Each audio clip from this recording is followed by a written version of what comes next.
Salut les gars, aujourd'hui petite vidéo rapide pour vous parler de l'assolement de la ferme. Donc vous montrer la transition au semi-direct et ce que j'ai comme culture présente sur la ferme en ce moment, quoi. Donc là comme on peut voir, donc semi-direct. Donc là qu'est-ce qui est semé, comment ça a été semé déjà? Donc ça a été semé aux 750 heures d'un entrepreneur dans le département. Donc là, il y a du trèfle incarnat à 20 kg hectare et du seigle à... Il me semble qu'il est dosé à 20 kg ou 15 ou 20 kg hectare. Donc l'itinéraire culturel, il est simple. Fin août, j'ai mis du fumier, entre 10 et 15 tonnes hectare. Donc il y a 2 semaines, semis en direct. Et donc on peut voir là que c'est en train de lever. Donc le but c'est de passer l'exploitation en semi-direct sous couvert. Donc là on a semé le couvert, mais j'ai pas semé de couvert aussitôt la moisson. Malgré la sécheresse, on voit qu'avec le peu d'eau qui est retombé fin août et septembre et octobre maintenant, qui se termine à la fin de la semaine là. On peut voir que la vie du sol elle repart bien. Le fumier en fait on l'avait pendu en surface. Ça aussi c'est des trucs que inconsciemment on croit nécessaires, mais on n'a pas forcément besoin d'enfouir le fumier.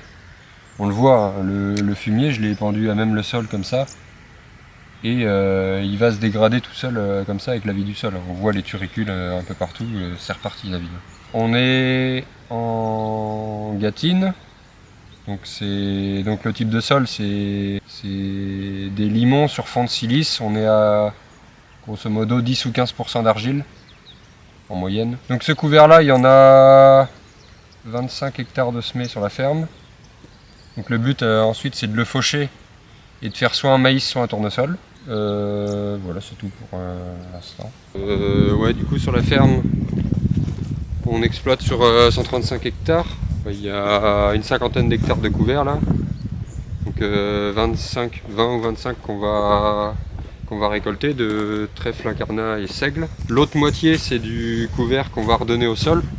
Donc en gros le but ce sera de semer en direct le maïs dedans. Donc c'est un couvert principalement de févrole, de seigle forestier, de 2 ou 3 variétés de seigle, de 2 ou 3 variétés de trèfle que j'ai plus en tête, mais il y a plusieurs variétés de trèfle. Et donc voilà, le but c'est d'avoir vraiment le plus de biomasse possible à l'hectare, pour que en fait quand on va semer en direct avec du maïs dedans, quand le couvert va crever en fait, qui désherbe au maximum jusqu'à ce que le maïs soit suffisamment en feuille pour couvrir suffisamment le sol, quoi. Donc là, ce qu'on voit, c'est une parcelle de régras qui a été semée fin août. On avait prévu de faire une coupe en automne, sauf que il n'a pas mouillé assez. Donc il a germé que grosso modo il y a 3 semaines, donc voilà, il est à cette hauteur là. Donc on se pose la question si dans les semaines à venir, avant l'hiver, on va pas le faucher ou le broyer. Sans récolter, hein, juste pour redonner au sol, mais pour pas qu'il passe... pour pas qu'il brûle pendant l'hiver, quoi, qu'il prenne pas un gros coup de gelée et que ça le flingue, quoi. Voilà, donc semé en direct aussi celui-là. Il n'y a que 2 parcelles qui n'ont pas été semées en semi-direct cette année. C'est la parcelle qui a été moissonnée en tournesol que vous avez vu avant, et la parcelle de la vidéo où le 7710 passe le cover crop. C'est ces 2 seules parcelles là, donc ça fait 12 hectares et demi. Une de 5, une de 7,5. Il n'y a que ces 2 parcelles là qui n'ont pas été en semi-direct cette année. Sinon tout le reste, les couverts, le blé, le triticale, tout est semé en semi-direct cette année. La seule parcelle de triticale qui a été travaillée, il est semé pur. Mais il y a 15 hectares qui ont été semés de blé avec de la févrole. Pour voir si en semi-direct il y a une différence entre des cultures pures et des cultures associées. Le but c'est d'associer la févrole au blé. Avec le coût de l'azote qui devient de plus en plus important, le but c'est de devenir autonome avec les sols, quoi. Donc là on le voit. Donc là derrière, je sais pas si on le voit à la caméra, mais le blé en direct est en train de lever. donc avec un précédent maïs grain. Donc ça c'est du lin grain, c'est pas pour le fourrage ou le textile qu'on le cultive celui-là, c'est pour faire du grain et donc pour nourrir les animaux de l'élevage de la ferme. Donc là oui, ce que j'ai oublié de dire, c'est que mon cueilleur à maïs en fait il a pas de broyeur de canne dessus. Il récolte, il jette la paille, il jette les cannes de maïs par terre, mais c'est tout. Donc ce champ-là, c'est le seul que j'ai pas passé de gyrobroyeur dessus. Donc le seul que j'ai fait. Tous les autres maïs grains ont été broyés. Et donc là, le but avec celui-là, c'est de voir si les cannes de maïs, ça va m'embêter à récolter le blé. Si ça m'embête pas, le but c'est qu'à l'avenir je broye plus rien, je récolte juste le maïs comme ça et que je sème vraiment que en direct dans le champ. Celui-là c'est l'un des champs les plus argileux de la ferme. Là on le voit. C'est qu'en général on était à 15% d'argile, là on est plus proche des 20-25. 20-25 voire 30. On est sur la plus haute partie de la ferme. Nous, sur la commune, l'argile est sur les sommets. Plus on descend en altitude sur la ferme, et plus on est en limon, et plus on a de profondeur de terre.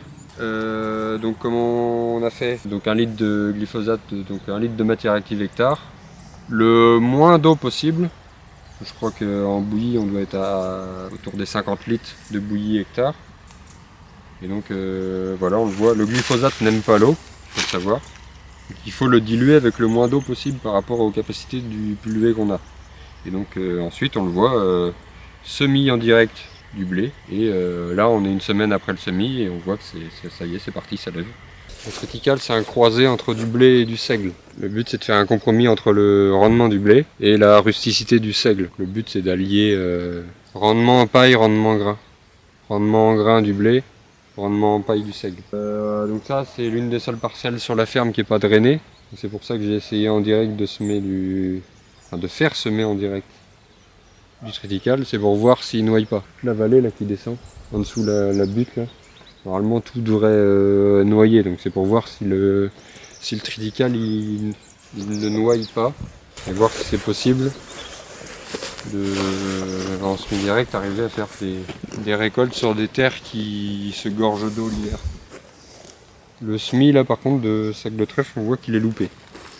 Faut montrer quand ça réussit, mais il faut aussi montrer quand ça loupe. Est-ce que ça a été semé trop profond? Je sais pas.